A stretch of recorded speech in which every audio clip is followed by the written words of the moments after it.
Israel hancur dari dalam. Iran menyerang dengan presisi tinggi yang tak terduga. Trump meminta Israel menunggu 2 minggu, sementara Amerika Serikat tampak ragu-ragu. Di balik layar, ada kekuatan besar yang membimbing Iran. Kita akan bongkar siapa tokoh sebenarnya, bagaimana Iran bisa tiba-tiba jadi sangat kuat, dan mengapa Pakistan kini menjadi aktor kunci di Timur Tengah. Ini bukan hanya tentang perang antara Iran dan Israel. Ini adalah pertarungan proksi antar kekuatan dunia. Simak sampai habis, karena apa yang terjadi selama 2 minggu ke depan bisa mengubah arah konflik secara global. Pertempuran udara Israel-Iran selama 11 hari penuh telah membuahkan keputusan gencatan senjata, namun tensi terus meninggi. Israel dikabarkan akan luluh lantak oleh Iran, klaim yang menggelitik pro dan kontra. Di sisi lain, blok BRICS, 10 negara termasuk Indonesia, mengecam keras serangan Israel dan Amerika Serikat sebagai pelanggaran hukum internasional, membawa konflik ini ke level global. Perdana Menteri Israel, Benjamin Netanyahu, mengklaim setelah 11 hari pemboman tanpa henti, semua target di Iran telah tercapai, yang kemudian dia anggap sebagai alasan mencabut serangan dan bersedia gencatan senjata. Klaim ini dilihat sebagian pihak sebagai bentuk propaganda untuk mendongkrak citra politik dalam negeri. Namun skeptisisme muncul karena infrastruktur Iran, khususnya fasilitas nuklir dan militer, dilaporkan tetap kokoh dan bisa kembali beroperasi cepat setelah serangan. Pakar mempertanyakan klaim kemenangan Israel bila tak didukung hasil nyata.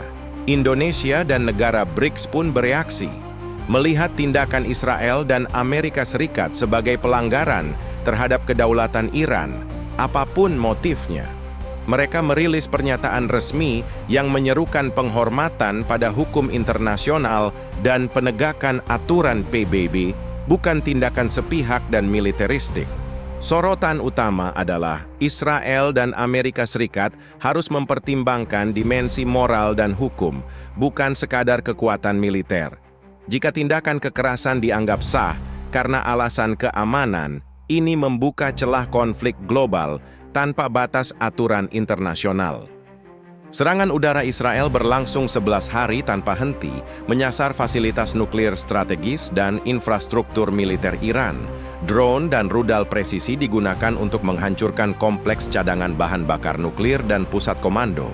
Netanyahu menyebut operasi ini telah efektif melemahkan struktur pertahanan Iran, dan ia mengumumkan gencatan senjata sambil menyatakan misi telah tercapai. Pernyataan ini langsung memicu pro dan kontra dalam opini publik internasional. Kementerian Luar Negeri Iran membantah klaim kerusakan fatal pada fasilitas vital. Iran menyebut pewujudan gencatan senjata sebagai bukti bahwa mereka berhasil mempertahankan diri meski dibombardir, kekuatan militer dan nuklir tetap utuh. Reaksi blok BRICS pun muncul lewat siaran pers bersama. Mereka mengecam tindakan Israel dan Amerika sebagai pelanggaran hukum internasional, menyerukan investigasi PBB dan pemulihan kedaulatan Iran. Klaim kemenangan Israel dan respons keras BRICS mencerminkan ketegangan baru antara blok barat dan negara berkembang.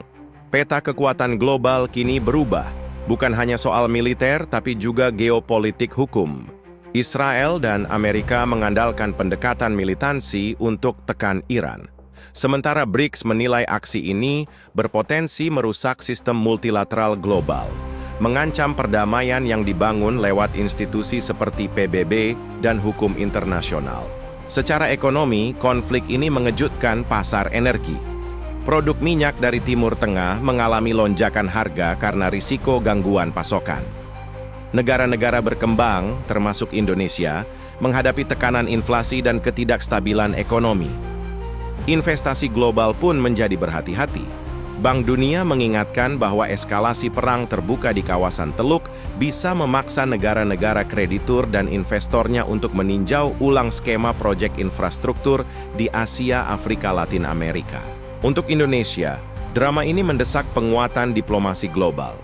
Sebagai anggota BRICS, Indonesia perlu mendukung resolusi kolektif melawan pelanggaran hukum internasional, sekaligus menjaga netralitas agar kerjasama strategis tetap terjaga. Lonjakan harga energi global memaksa Indonesia mempercepat transisi energi bersih dan diversifikasi pasokan. Rencana pembangunan kilang dan cadangan minyak harus dimatangkan agar inflasi harga BBM dan LPG tidak meledak. Dunia juga mencatat, konflik yang wajar diselesaikan diplomatik kini kembali menggunakan pendekatan militer. Ini mengingatkan bahwa perang bukan hanya bencana kemanusiaan, tetapi juga pemicu krisis energi. Lihat saja dampak langsung ke rantai pasok global. BRICS mengirim pesan penting. Negara-negara berkembang bersuara dalam forum internasional. Jika blok global menolak pelanggaran hukum internasional, maka jalur diplomasi bisa menegakkan tatanan baru yang lebih adil dan berpihak pada negara berdaulat. Jika perang Iran dan Israel terus memburuk, ini 3 skenario mimpi buruk yang bisa menjadi kenyataan. 1. Amerika terseret masuk. Pangkalan militernya di seluruh Timur Tengah bisa menjadi sasaran, memicu konflik skala dunia. 2. Krisis ekonomi global. Iran menutup Selat Hormuz, jalur suplai minyak vital. Harga BBM roket tak terkendali, ekonomi dunia bisa ambruk. 3. Iran nekat menciptakan bom nuklir atau rezimnya runtuh dan memicu perang saudara. Sebuah kekacauan total dengan dampak tak terduga bagi kita semua. 2 jalur kemungkinan muncul. Israel dan Amerika Serikat bisa melanjutkan tekanan diplomatik melalui PBB atau membuka jalan baru untuk negosiasi dengan Iran yang difasilitasi mediator seperti Uni Eropa dan Turki. Iran juga bisa menggalang solidaritas regional melalui OIC dan kerjasama dengan negara seperti Turki dan Suriah untuk menekan tekanan militer. Indonesia dan ASEAN sebaiknya memperkuat posisi di forum internasional dengan menyuarakan netralitas aktif dan penegakan hukum internasional. Ini demi menjaga stabilitas global sambil menghindari konflik yang bisa menjalar kawasan. Dunia usai gencatan ini harus mulai memikirkan strategi jangka panjang. Membangun mekanisme pencegahan konflik yang mengedepankan hukum internasional, bukan hanya keunggulan militer. Ini demi menghindari kekacauan global berikutnya. Konflik Israel-Iran hari ini jadi ujian realitas global. Apakah hukum internasional masih dihormati atau kalah oleh kekuatan militer? Keputusan BRICS mengutuk agresi ini menjadi tanda bahwa suara negara berkembang mulai diperhitungkan. Indonesia harus bergerak proaktif, mendukung diplomasi, menegaskan netralitas, sekaligus memperkuat cadangan energi nasional. Ini bukan sekadar urusan Timur Tengah, tapi soal keamanan dan kesejahteraan kita bersama. Konflik seperti ini juga menguji solidaritas antar negara dalam menghadapi ketidakadilan global. Ketika negara besar bertindak di luar batas hukum, dunia tidak boleh diam. Indonesia dan negara lain harus berani bersuara lantang, tidak hanya sebagai reaksi politik, tapi juga komitmen terhadap keadilan dan perdamaian. Lebih dari sekadar konflik regional, ini adalah peringatan bahwa stabilitas dunia bisa goyah kapan saja. Oleh karena itu, edukasi publik dan keterlibatan masyarakat sipil penting agar tekanan tidak hanya datang dari negara, tapi juga dari suara kolektif warganya yang sadar akan pentingnya perdamaian dan supremasi hukum. Saya mengajak Anda untuk memperdalam kesadaran tentang isu ini. Like dan share video ini agar kita semua menjadi bagian dari diskusi yang membangun. Jangan lupa subscribe kalau Anda ingin mendapatkan update lanjutan dan analisis strategis.